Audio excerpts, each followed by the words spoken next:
This is Transparency, a podcast by Gender Dysphoria Alliance, hosted by Aaron Kimberly and Aaron Terrell. Each week we'll be joined by people who have personal or professional experience with gender dysphoria and physical transition. We'll also discuss how our trans experiences relate to the concept of gender identity. Join us for a compassionate yet heterodox approach to the question of trans. Our guest today is Torren Danowski.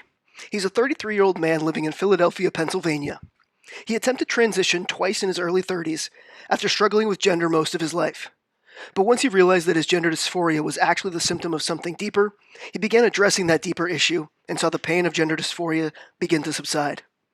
A link to his autobiographical article, Running in Circles to Find Myself, can be found in our liner notes. And here's our conversation with Torren. Welcome back to Transparency, everyone. I'm Aaron Kimberly here with my co-host Aaron Terrell, and we're happy to welcome you, Torren, to our show here. Yeah, thank you guys for having me. So we would love to just get to hear your story and get to know a little bit about the journey that you've personally taken. Yeah, I mean, it's cliche, but I mean, life in general is a journey. And so I guess, of course, sort of gender is a part of that. I mean, I don't even know. It's something that, I mean, I guess at this point in my life, I kind of look back on it and in a lot of ways wish I hadn't gotten so caught up in it. I'm in my mid 30s. I struggled with gender dysphoria from a young age. I didn't really know what it was at a young age. Just felt just that kind of classic story about feeling different, really not knowing what was going on. At some point, discovered something about transitioning somewhere along the lines. I don't know. The first time I may have heard about it was probably on some like talk show when I was like 5 or 6 years old. You know, one of those crazy like mid-90s midday Jerry talk Springer. Show. Yeah. Actually, no. It was probably one of the like the cleaner ones. Yeah, one of the cleaner ones where it's just like they bring up the interesting stories and have people talk about it. And so they have some like, 50-year-old trans woman come on and talk about their story. And it's like, okay, this is weird. And then it might have been seeing something in the Guinness Book of World Records about like most sex change operations performed that I was like, oh, that's real. That's something that can happen. And that, I don't know. There was just something about that for some reason resonated from a young age. And so this is going back to late 90s, probably when I'm learning about all of this stuff. And it just kind of stuck with me. It was just something that I would say haunted me because I didn't ever hate being male. I didn't despise it. There was something about masculinity that was just uncomfortable to me, especially whatever the late 90s, early 2000s masculinity was and whatever the ideal was back then. I didn't quite fit into, and so it bothered me. And there was just something intriguing about the other side that, just as time went on from going, my pre-adolescence into adolescence, and then, as I, became an adult, it just became more of like this obsession. Like, okay, so sometimes things will be going difficult in life. I'm having a hard time. What about this other path? Like, apparently other people are going this other direction and like transitioning and living as the opposite sex. It sounds wonderful. And it just became like this, at least pre-university, and then going into university, it became this big time obsession that, yeah, it's like I couldn't, like, it would go away and then just come back, go away, come back, go away, come back. And thankfully at the end of university, just had some experiences in life where I finally felt like I was starting to kind of grow up and become myself and be comfortable with who I was. And when I started hitting that level of comfort and adulthood and confidence just in myself, I didn't struggle with gender dysphoria. It just wasn't an issue. It was like, oh, this is kind of interesting. I'd relate it to growing up wanting to play American football or baseball or soccer or something. It's like, oh, I'd love to be a professional athlete, but that just wasn't in the cards. It's not how, that's not I'm not an elite athlete. And so it just can't happen. And so when I was confident in who I was and confident in my own identity, um, it's like, oh yeah, it'd be wonderful to live as a woman. I wish I could do that, but it's like, well, that's not who I am. I don't really care. It's neither here nor there. I enjoy being a man. Um, and that's kind of back, it's kind of swung full circle, and that's back to where I am today, but kind of went out on a wild journey in those like post university years to get where I am today about 10 years later.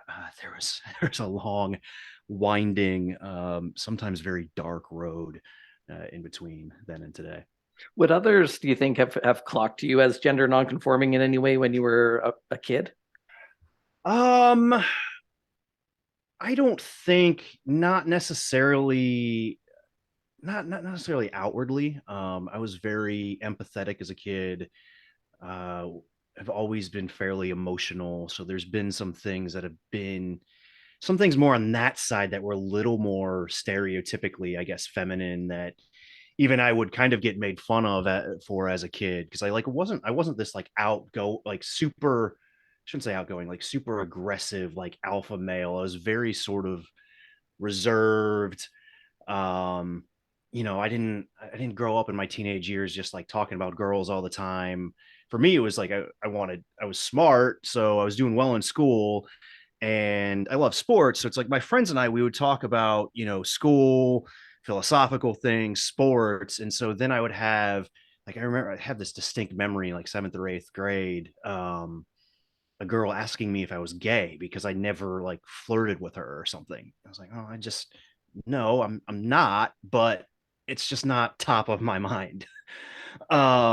Eventually, yeah, I want to get married, have kids, those sorts of things, but I'm just like these things that all the other guys are doing, I'm just not quite as into. So We obviously posted your kind of personal story of how you got kind of yeah, detransitioned essentially, yeah, and then like kind of like that internal process that happened. I'd love to get there, but before we do, you're saying that so a long time you kind of you were living as a man, obviously as lives go, there's ups and downs and whatnot, yep, but what happened, what was the turning point where, well, I know obviously around 2015 is like trans was just became, rather than being this weird thing on daytime yep, television, became glorified yeah, and could, something that could have been easily put to a side, suddenly you're just like, oh, yeah, yeah, I imagine, right? yeah. So what was that like, what happened there? So I think you're exactly right. It was right around that time. I was a Christian missionary in Southeast Asia after university, and this is back in 2012. I was supposed to be over there for 2 years, and ended up getting fired from the job. I'm pretty open about it. It was an abusive situation. It was a emotionally, verbally, spiritually abusive situation. It was dark. It was not good. It was just very poor, and it was something that at the time I loved. I loved what I was doing over there. Was just helping out a lot of people. Just helping some college students, navigate life, navigate their next decisions. Like some of them were coming over here to the States for their next step in schooling. I'd help them out. I got into, like, I started kind of like, it was that year that I started flourishing as myself. Like I saw like my artistic side coming out. Like for me, um, none of my male role models were artistic aside. I mean, my dad was, but I actually didn't see that side of him very often, which was interesting enough. But that stuff like started coming out. I got into photography. I got into writing. I got into playing and writing music. um and it and like that was really coming out, and I'm like, oh, like I'm a man, and I'm starting to see what I love and enjoy like really flourish. I'm good with this. But it met at that time. I won't get into the whole details because this would be like church stuff and what's gone on with like the big churches and the big movements of religion the past 20 years. And I could ramble on for hours about that, but it just, it wasn't good. It wasn't good. And it really attacked my identity. It was basically what was happening was, I was learning how to be myself, learning how to sort of stand up for myself, learning how to be this sort of creative, intentional, willful individual, um, that wanted to do good in the world. But I was being told, actually, no, you're problematic. What you're doing is wrong. You're not like, we don't know how to deal with you because you're not just this standard, normal male missionary. Like, you're kind of more of this mystical artistic guy that just doesn't fit in with our role, with what we want to do. And then even at one point, just living overseas, you hit a point like around 8 or 9 months after, anywhere from really 6 to 9 months after living, and you're going to be living there for a longer period of time. You start to go through kind of a second wave of culture shock. You have your initial like, oh man, this is weird, but then it's like, actually, this is my life now. This is different. And so there were just some stresses coming up. I was in a, had a growing relationship with a girl at the time, who I eventually married, and that was hitting some rocky parts. And this was sometime like 9 or 10 months in for the first, and I hadn't dealt with gender dysphoria like the entire time. And then suddenly one night I had a dream that in that dream I had transitioned and was living as a woman. And I woke up just like freaked out. I'm like, oh my gosh, how did this happen? Like, why did I have this dream? Why am I still thinking about this? I've never wanted, like, I haven't wanted this in like a year. I thought I was done with this. What's going on? Um, and I didn't tell my boss about that dream because it was a very religiously conservative movement. And it was like, I can't say this because if I say this, I'm going to get fired, sent home, sent to a insane asylum or something. Um, but he took the distress from that and flipped it on its head and basically used it as an excuse for, spiritual, emotional abuse. And so from there, yeah, my identity, what had become this kind of blossoming identity as a full individual, a healthy individual, a whole individual, just started slowly cracking and crumbling. And I came home. I think I had to fly home. It was either Christmas Eve or the day before. I had to fly home to my parents, uh, and I went through some dark times there. And it was at that time, 2013, when you first started, hearing about the trans movement in the mainstream. Once in a while, CNN would have an article about like Laverne Cox or something like that, and it just slowly started, gaining momentum.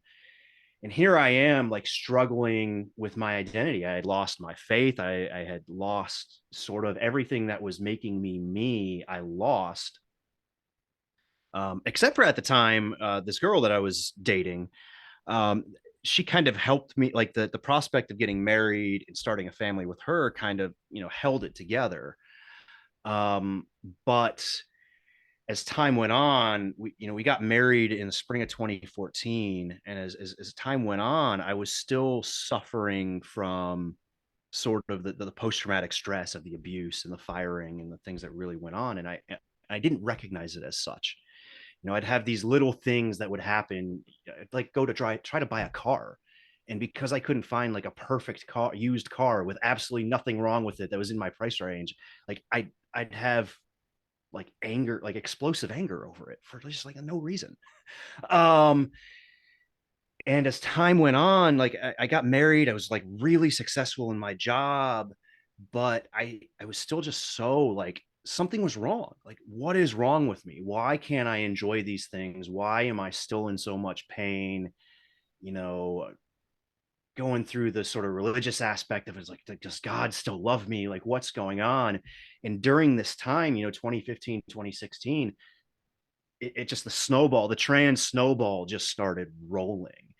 And then, I start getting active on social media, whether it's Instagram or Reddit or some of those old trans forums that were out there. And it was like, oh man, maybe this is what's wrong with me.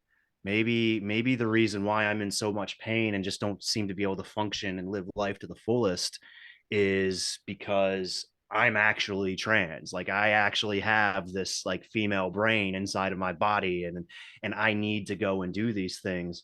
And you see, you start reading the stories and you see the pictures on Instagram, you see the pictures on Reddit, and like everybody's just so happy. And it's like, this is the best thing, this is the most amazing thing in the world, like look at how dead I looked before I started doing this.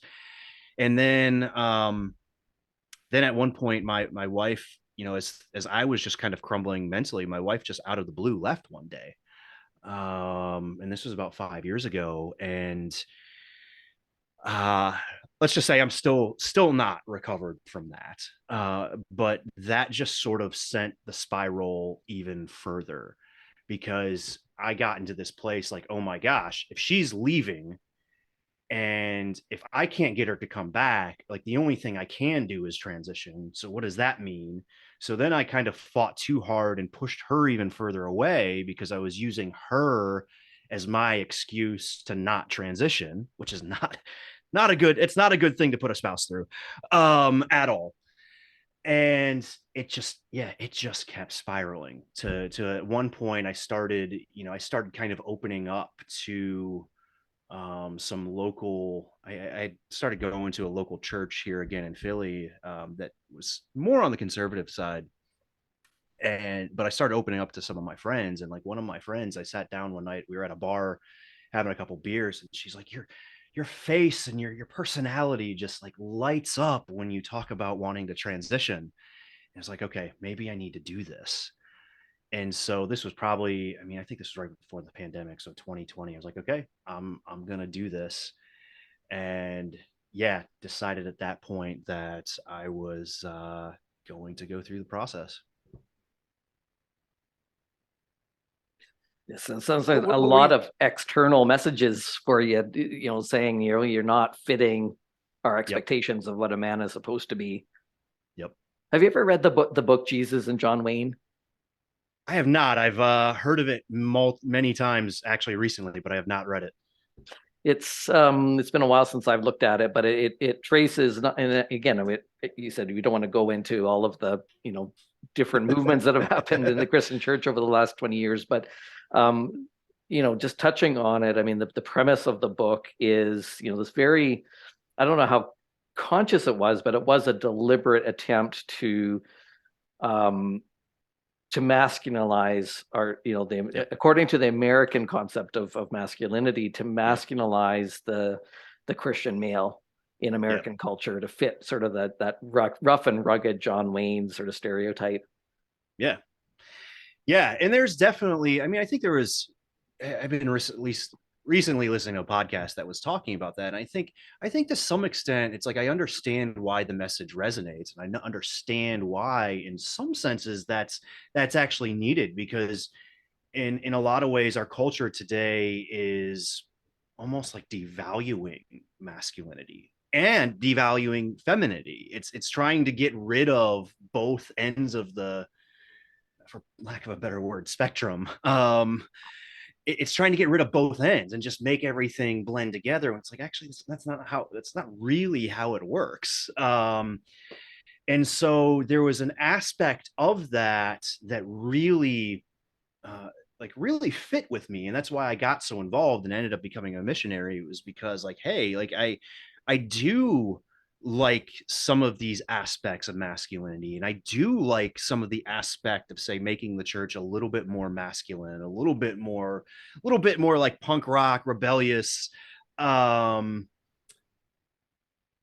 like I actually, but that part of that was because I actually did, I had, as much as I had somehow come to at that point sort of hate it, like I actually did love the masculine parts of myself. I actually did. But for some reason, because I didn't quite fit that mold, or just tended to walk to the beat of my own drum a little bit, like there's just this constant reinforcement of like, oh, this is actually isn't good. You're not good, you're bad, there's something wrong with you. And it made me hate those aspects of myself. as opposed to embrace them. And so it was like, well, actually, so maybe these other things, these more feminine aspects of myself, maybe that's the real me, and I just need to 100% dive into that. um I think a lot of folks that have dealt with dysphoria and gone through some of this stuff. I mean, I've heard it so many times. It's like we tend to be like black and white thinkers, like it's an either or. And yeah, everything that had happened, like from the abuse to coming back and getting all the messaging about the trans movement, it just sent me down that black and white rabbit hole even further until yeah, eventually I just broke. So I And you guess your said face. you were living for, oh, go on, Aaron. Actually, yours is probably more relevant. Well, it just sounds like you were faced with this decision. Like, if I can't be successful as male, what are your options, right? I mean, Yep. you either change those aspects of yourself to be the model male that you're told you should be, Yep. or the option is femaleness. Like, there's nothing in between, right? So it's Yep. either or. Yep. Exactly. And you said you were quite like kind of thriving for about a year of transition. And then that kind of, like what where did that process start when you began transition? What was it? Did it, like, how did that make you feel? Yeah. Why was it so good so temporarily, essentially? Yeah, so I actually I attempted transition. Oh, okay. Once was a very half-hearted attempt where it was right at the beginning of the pandemic, and I was like, okay. I started making a lot of friends, kind of a little bit more in the trans community here in Philadelphia, and there's a fairly big one here. And I was just trying to, like, at that time I had just finished up the divorce, and I was trying to escape it, and I was learning, oh, I need community, I need to be around people, and these people are all celebrating my decision and my desire to want to transition. And so I went through the local informed consent clinic here, started up on hormones, and was like, oh man, this feels so good. Like, couple, like 2 or 3 months in, I'm like, oh, I love what's happening. I love how it's making me feel. I love how my body's like changing. But it was also like right at the beginning of the pandemic. And here I was also wrestling with a ton of mental health issues, and knowing I needed people to help through those mental health issues. Knowing that we are like social animals and we need that socialization. And here I was living in a house by myself with my dog because my wife had left, and then Philadelphia told us that we weren't allowed to go and hang out with anyone. And I just, at that point, I just was like, I can't just do this. I can't just transition and also have to deal with this darkness of being so isolated because of the pandemic.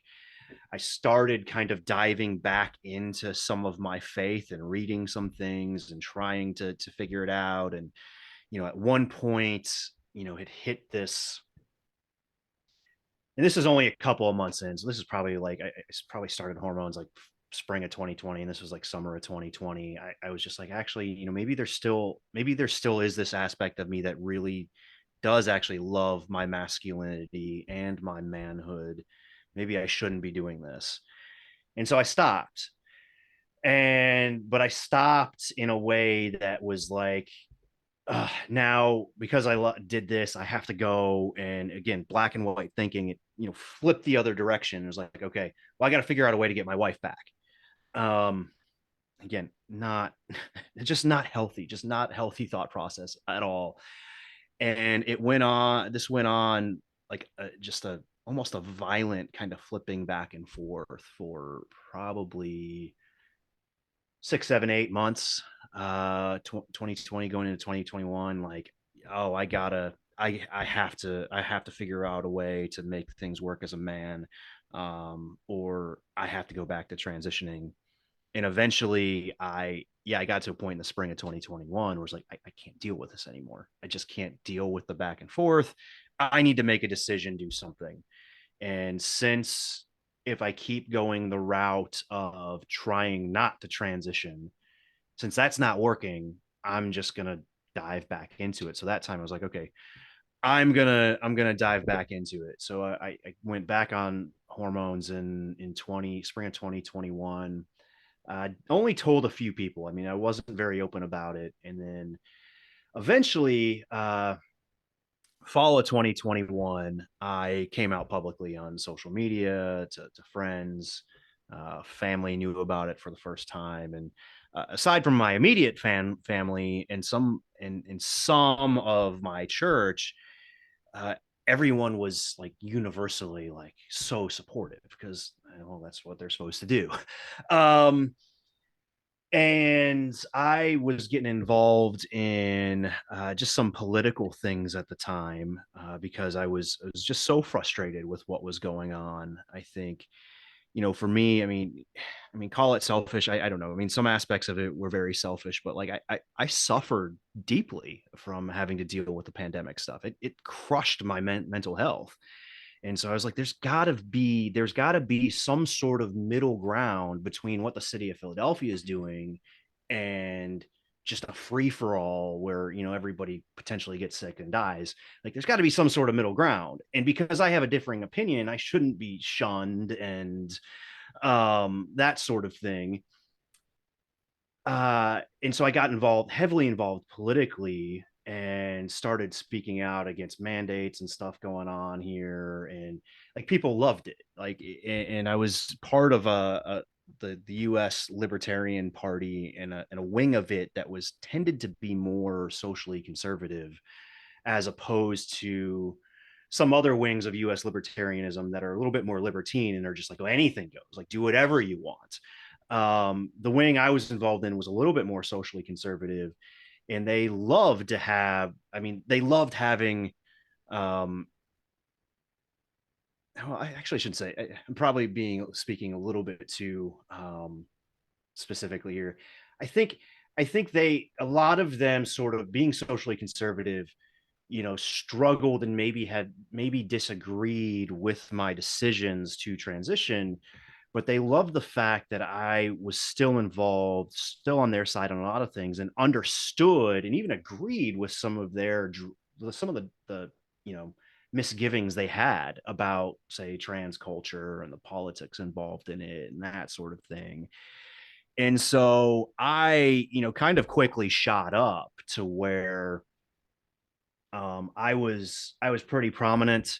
Like not a huge like not not like everybody in the libertarian movement would know my name, like not at all. I wasn't like that. But at least a lot of people and a lot of influential people knew at least who I was and what I was doing. And so they wanted me to get involved. At one point, they were going to try to get me to run for governor of Pennsylvania. Um, which I actually wasn't eligible for because I hadn't lived here long enough. And then they wanted me to potentially run for mayor in Philadelphia. Like I had this, I don't know. I just had this people behind me, and I guess was just saying the right things and kind of had the right message and right confidence. And I thought a lot of that was because I had decided that I was going to transition. I was like, okay, so now I'm just being myself and working towards being myself. And now I just feel free to go do what I need to do. But so this was probably last spring and last summer. So, spring of 2022, summer of 2022, like something was just still not like, it just still wasn't right. Like it felt good. It felt good. And I felt like I was operating. I felt like I was thriving. I was functioning. uh but like there was still something off. And the way I kind of like to you know explain it to people is I feel like, at least in my experience, and I mean, I hesitate to say this but kind of tend to believe this broadly as well, that gender dysphoria is like the pain of a broken limb. Like, say you're walking around, you shatter your leg, you shatter compound fracture, open fracture sticking out of your leg. It's a hellish feeling. It's painful. You can't walk, you can't function because the pain is so bad. And but gender dysphoria isn't the broken leg.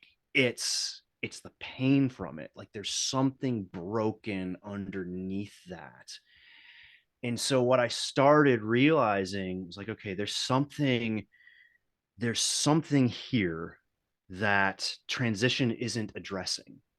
And what I was starting to realize is like transition was sort of like, for me, it was the morphine for that broken leg. It was numbing the pain. But the problem is that the pain would start creeping back up. So then you got to take another shot of morphine. And what I was starting to notice, I was starting to get to a point where I had been on hormones for a little over a year. Changes were definitely happening, but they were kind of slow.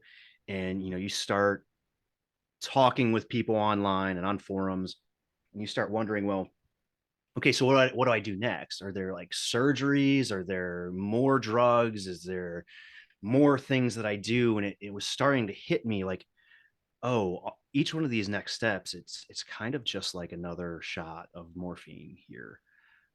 It's not actually dealing with the broken bone. Because when you break a bone, yeah, you might need that morphine for a little while, but you set the bone.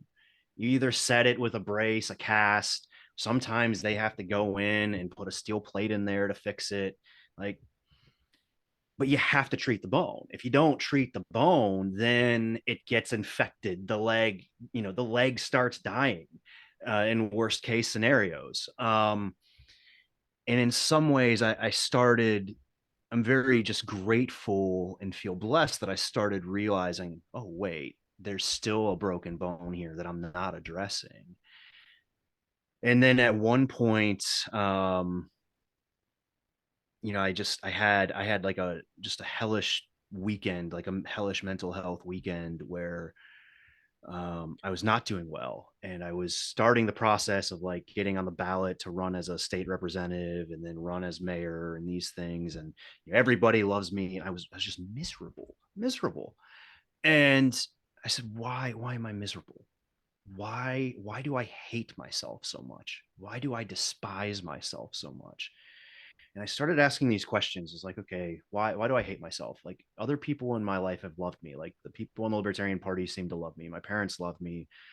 Before my wife left, she saw something good in me and loved it. Like, why do I hate myself? And I started kind of piecing it together that, what this broken bone was this sense of like just self-hatred and self-rejection that I had from all the years of being told that I wasn't good or wasn't good enough, or that I had to be perfect, or that I had to fit some sort of mold. I started realizing, wait, these are just lies that I'm telling myself on a daily basis. And not even daily, like a minute by minute basis, that I'm just drilling into my head. Like, Torren, you're no good. You're not good enough as a man. You're not good enough as a person. You need to just keep numbing yourself. You need to do the ultimate numbing, which for me, I've never been one who struggled with, say, suicide ideation. I've been blessed to never have to really deal with struggling with that. But like transition and idealizing and having this like transition ideation was like my version of that. And it was like this ultimate numbing. But then I suddenly realized it was like one day, and just yeah, I had written about it in on my Substack, and then you guys had shared it one day, just through a series of events, realized, oh, if I choose not to hate myself anymore, if I choose to extend some grace and love to myself, if I actually choose to do the act of loving myself, then this pain, like that's like setting the bone, and this pain starts going away. And there's still, like, anytime you break a bone that bad and then it heals, you're going to still deal with some lingering pain and issues for a while. And I've been dealing with that for now, I don't know, 7, 8 months, where, things come back up. I still struggle. There's still hurt. There's still pain there surrounding gender. But for the most part, it's like that leg is finally starting to heal. That broken identity that was just so damaged by various things that have happened throughout my life is starting to get pieced back together. And it's like, I don't need to numb anymore. And so once I realized that, that was it. I just, kind of stealthily, changed my name back on all social media. Even I was out at work and just changed things back at work. And I was just like, okay, I'm just going to go back to being me. And if anybody wants to, talk to me about it, has questions, concerns, is interested, I'll talk about it. I'll share my story. Um, but yeah, that was kind of the process that just, in looking back, I'm just so thankful I got to that point before I decided that I needed to keep going further. Um, because at least for me, and I know it's like anybody breaks a limb, anybody struggles with these sorts of things. Like, yeah, sometimes you need more morphine, sometimes you need more of something than other people do. Like, I'm not going to sit here and like judge anyone for going through with a transition, so long as like you're still like trying to deal with that broken leg. Because if you're not, then it just keeps going. If you're not dealing with like the underlying thing, treat the pain, do what you need to do to be able to live a happy, thriving whole life. Treat the pain. But if you're not dealing with what's underneath, then it'll just spiral. And I think we're seeing that in a lot of cases. Was part of the morphine for you other people's reaction to your decision to transition? Because it sounds like you went from, these messages from other people that you're not man enough, there's something wrong with you. And then you made the decision to transition and started telling people about that. And it sounds like people really circled around you and said, that's awesome. And kind of were your cheerleaders. And now suddenly, you're being asked to run for governor and mayor, and where it sounds like there's a lot of, career success and praise and attention being paid to you.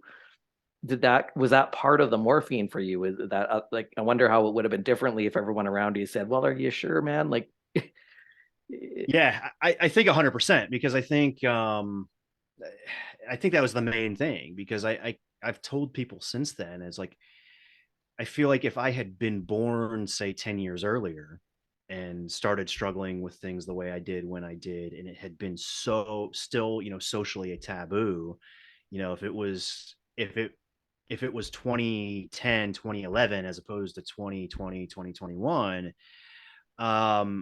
yeah, I just would have been too fearful to do it. But then since it became just this, so, and I live in Philadelphia. It's a very, very culturally progressive city. And, even my neighborhood, it's like, if anybody said anything kind of cross to me about transitioning, like, I would have had people in my neighborhood stick up for me and even physically fight for me, just because that's what they feel like they need to do. And in some ways, it's like, I think that's a wonderful thing. Because at least you have people who are hurting and are struggling. You do have people kind of recognizing that and wanting to help. But for me, it's like one of those things where sometimes helping actually kind of hurts, because it just reinforced what it was. Is like, it's like I'm hearing people like praise me, and it was wonderful. So it reinforced what I was doing. But what I was doing was actually just continuing to reinforce my own self-hatred and self-rejection. So it's like I'd hear that, and I'd hear, oh, like Torren, or I was going by Audrey at the time. It was like, Audrey, this is so amazing. You're so great. I love you. You're doing so great. And I'm so proud of you, and you be you. And it's like, okay, but there is still that part of me inside that's like, oh, actually, I'm Torren. Actually, I hate myself. And you're just confirming that I hate myself by telling me how much you love me. So, but it was like, like you said, it was numbing. It was the morphine. It had this numbing effect. So it just kind of deepened that sort of numbing hole that I was going in. yeah, and it sounds As like no people are one doing no it. one was really showing up for you to defend the kind of man that you are. Yeah. Right? It was that message of you're not man enough, but it sounds like no one was kind of rallying around you to say, well, like, the kind of man that you are is an awesome thing. Men get to be musical or sensitive or I wonder how many people in your neighborhood would have showed up for you in the same way to rally around and support you against the people that were saying you're not man enough because you have these temperament characteristics or interests. Yeah. I think that's a big thing. And I don't like looking back. I'm trying to like, I'm going through this process right now where I'm reading the book, The Body Keeps the Score, by, was it Bessel van der Kolk or something? I think that was his name. It's this, seminal work on psychology and trauma, and, actually healing trauma and healing some mental health struggles without going just purely down the medicalization path. Whether it's, I don't, I'm still reading the book. I don't even know if there's any mention of the trans issue in the book, but it fits so well because, like, here I was having just this fragmented identity, fragmented personality, and all of these different things, like going through, like I went through the abuse, then my wife left, which just even reinforced deeper the struggles that I had with my own masculinity and my own manhood. And so much of that was just tied back to how my body learned how to deal with pain and suffering and trauma. And so instead of somebody coming in and saying, "Oh, hey, Torren, maybe these thoughts are just because of the pain you're dealing with, just your response to pain. Maybe this is just your natural way of dealing with pain for some reason." Instead, they were saying, "Well, let's integrate you, and because you have these questions of gender, um, because you have these questions of gender, that means you're trans. So let's transition you, and then let's get your personality integrated back into this, new trans identity." And, it's not to say that I didn't have people push back. I certainly did, but it was drowned out by, the supportiveness of transitioning, and this promise that if I transition, then the pain of gender dysphoria is going to go away, and then I can deal with everything else. When really what I needed somebody to say was, actually, hey, there's something deeper going on here. There's something deeper that's kind of broken. um can we work on this? Can we see what it looks like to fix this before we dive into transitioning or going down these other paths?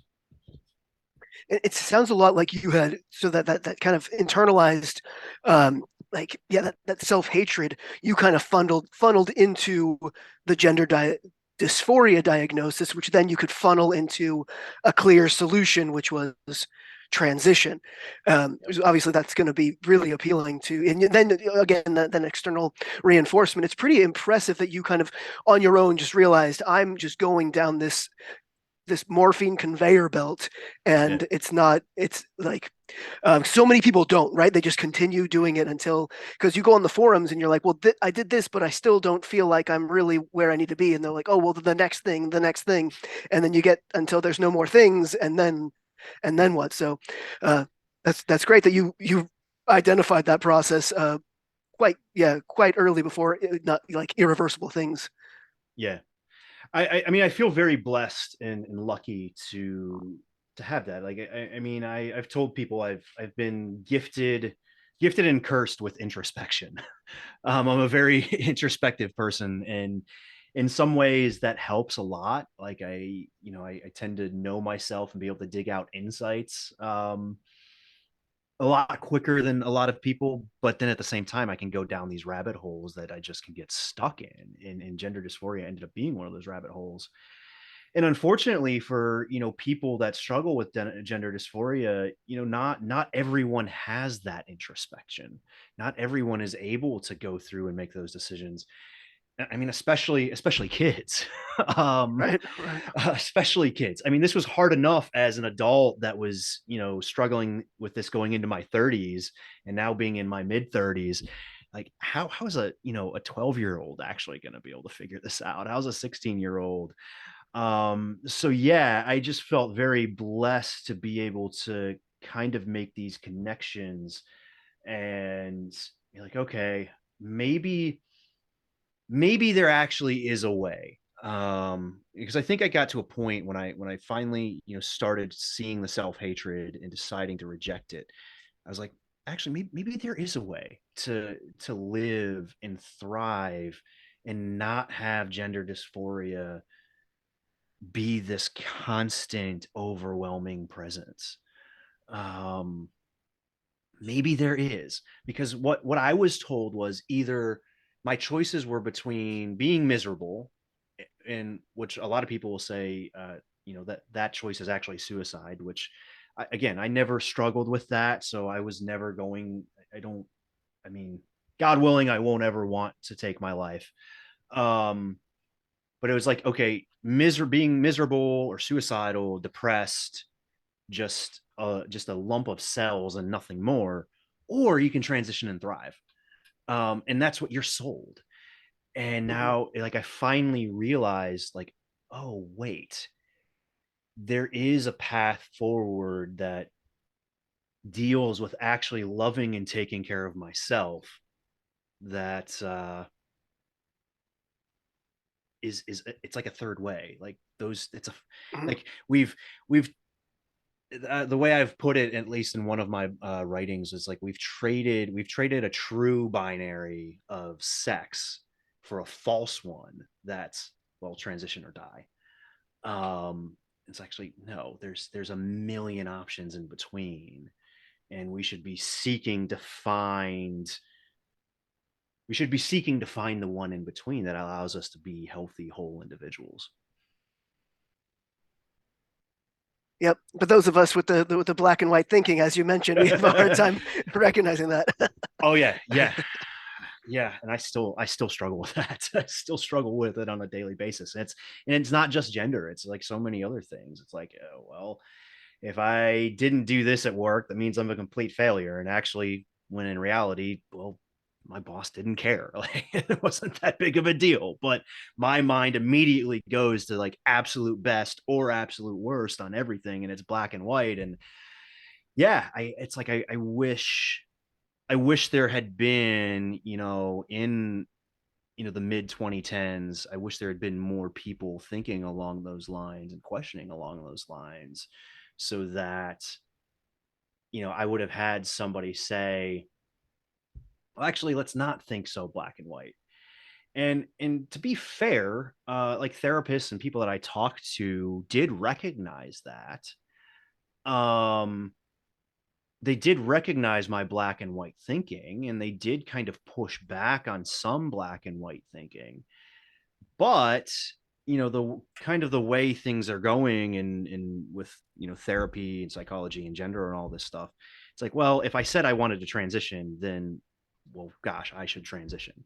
And I'm going to get all the support I want if that's what I want to do. Like, even though they're telling me, oh, don't think so black and white, and I'm still thinking black and white and still deciding on black and white, like it's like they just rolled out the red carpet and just let me go on doing that.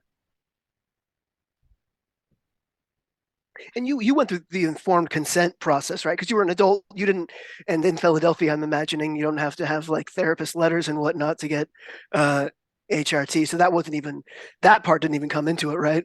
Yeah, no, it was just, I went through two different places each time, and it was 10 minutes of talking, and then I had a prescription.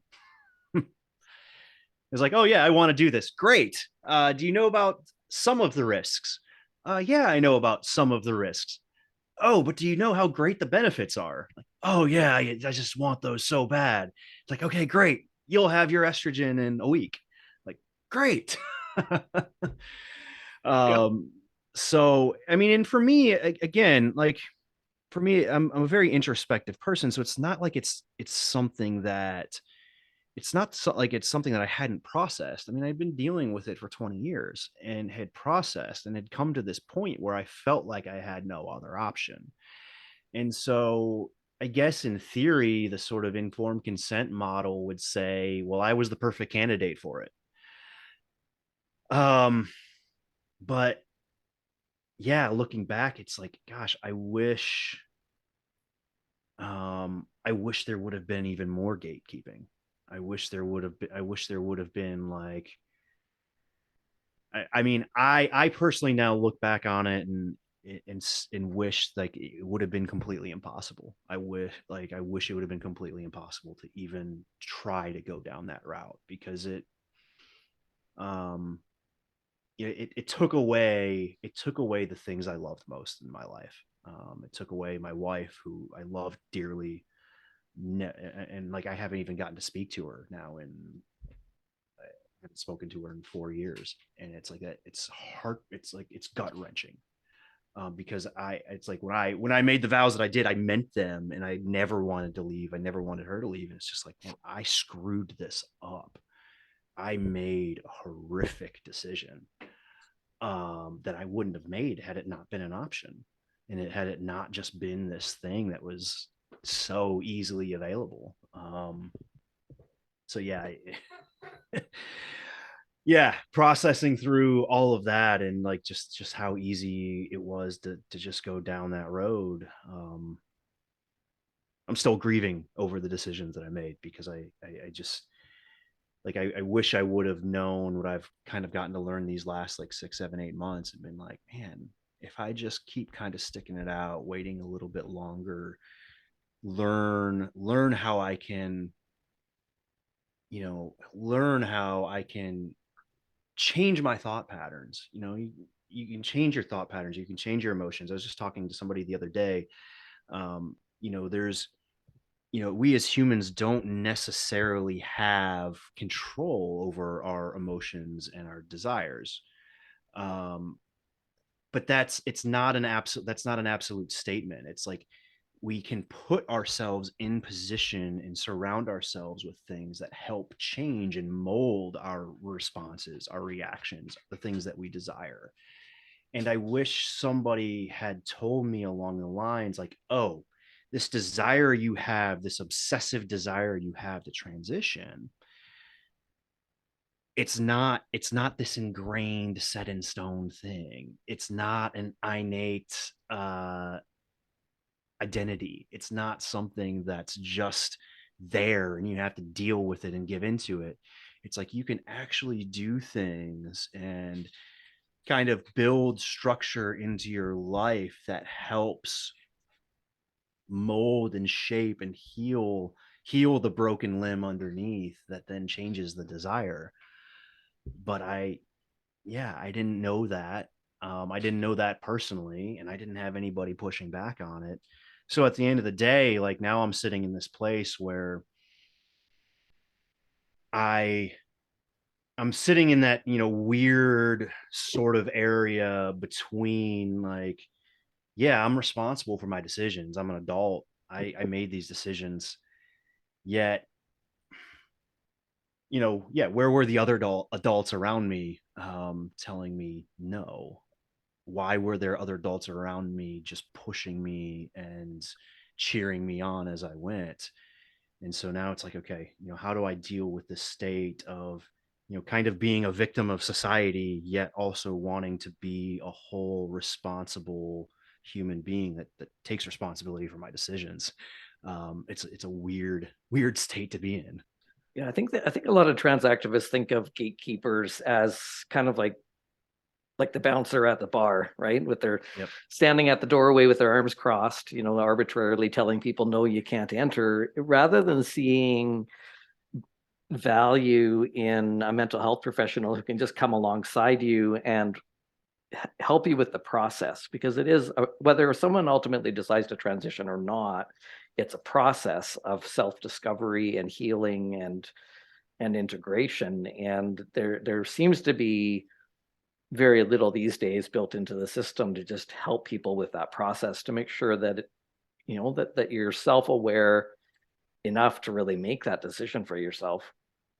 Yeah. And I think it's, the way I kind of tell it to some of my more, conservative friends who are just really put off by all of it. I said, really, I mean, most of the people that are sort of pushing this, and even I would say, maybe I'm being generous to the trans activist space, but I think a lot of people genuinely think they're doing the right thing.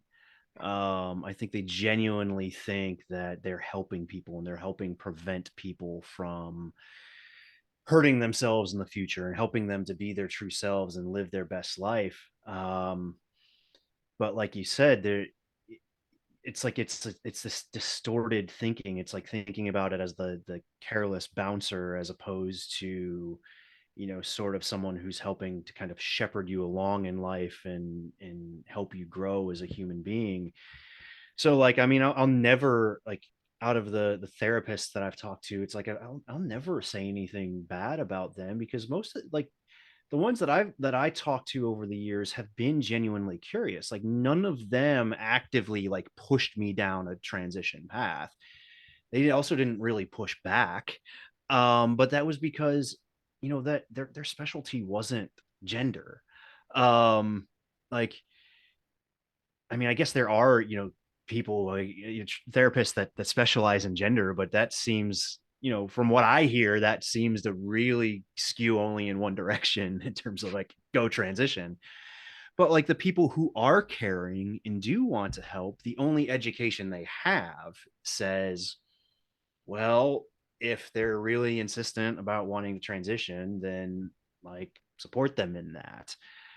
Whereas, yeah, we do need people who care about the gender side of things, that are versed in what's actually going on, that understand, you know, that actually understand the precious few real scientific studies that are going on surrounding all of this, and willing to work from that angle and willing to help people from that angle.